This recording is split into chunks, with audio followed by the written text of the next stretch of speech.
Hari ni saya nak berkongsi satu lagi kuih yang ringkas ya. Kuih ni memang kesukaan budak-budak. Orang tua pun suka. Dan dia lebih kurang macam kuih kari pap. Tapi dia menggunakan kulit popia. Nama kuih tu ialah samosa. Jom Cik Ani tunjukkan. Ni cara Cik Ani lah ya, sebab anak-anak ni dia banyak ragam. Ada yang suka sayur, ada yang tak suka sayur. Jadi kita menggunakan ubi je lah. Ubi kentang dan ubi keledek yang macam ini ni. Cik Ani memang suka gabungkan ubi keledek ni sebab ubi keledek ni dia manis. Dan ubi kentang. Banyak ni. Ni pun sama, kita potong dadu macam ni. Penambahan perisa yang lain kita masukkan ni. Isi ayam. Isi ayam ni pun boleh digantikan dengan daging ataupun ikan bilis, ya. Ni kita potong dadu. Ni macam biasalah, ada rempah kari, serbuk cili. Kita ada daun kari, bawang merah yang kecil ni kita mayang nipis-nipis macam ni.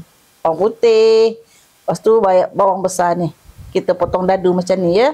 Okey, sekarang minyak kita ni dah panas. Okey, kita masukkan bawang merah. Ni, nampak tu bawang merah tu. Okey, kita masukkan bawang putih. Tumis bawang kita ni sehingga dia kekuning-kuningan.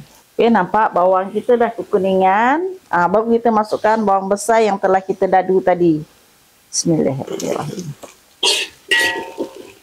Okey. Masukkan daun kari. Kalau anak suka makan sayur, boleh kita gantikan dengan sayur kobis ya, kobis, carrot. Bawang besar kita dah layu, kita masukkan rempah kari. Rempah kari daging ya. Lepas tu serbuk cili. 2 sudu rempah kari daging dan 1 sudu serbuk cili. Okey, kita masukkan air. Bismillahirrahmanirrahim. Kita tumis sehingga rempah kita masak. Rempah kita dah pecah minyak macam ni. Kita masukkan isi ayam. Masukkan sedikit air. Okay, bila isi ayam kita dah masak, kita masukkan ubi dan kentang. Dan kita masukkan air untuk ubi kita lembut.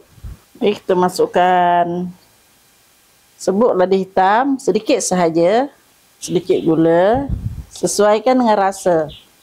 Okay, kita masukkan garam. Dan kita biarkan, kita masak sehingga ubi kita lembut dan air kita ni, air ubi kita ni kering. Okey, nampak ni. Inti kita dah mula kering, nampak? Airnya dah mula kering, kita masukkan daun sup.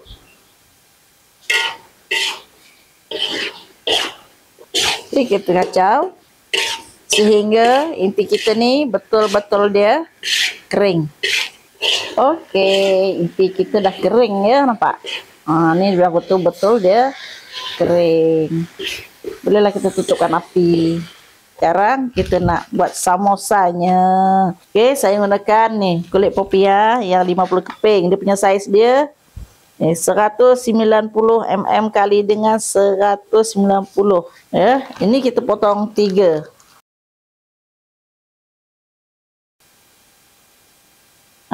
Sama besar macam ni. Dan kita potong. Bismillah.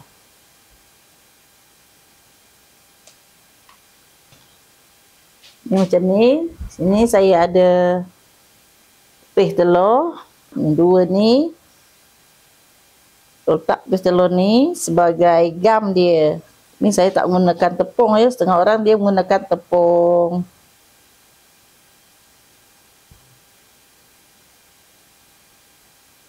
Kalau nak isi banyak, tambah lagi. Okey. Gulung lagi. Yang ini bagi kemas sini, tepi ni.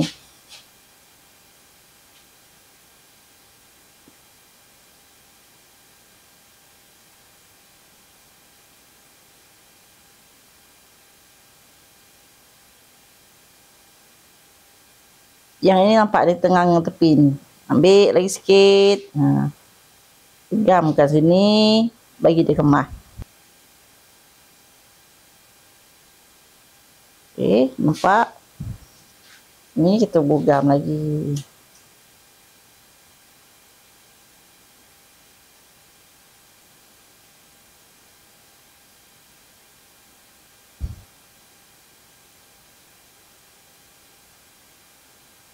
Okey, macam ni. Okey, dah siap macam ni. Sekarang, jom kita goreng. Okey, minyak kita dah pun panas. Barulah kita gorengkan. Bismillahirrahmanirrahim.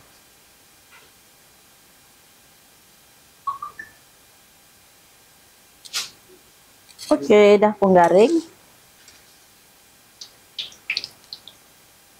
Bismillahirrahmanirrahim. Kita taburkan daun kari. Bismillahirrahmanirrahim. Itu dia. Dan kita angkat.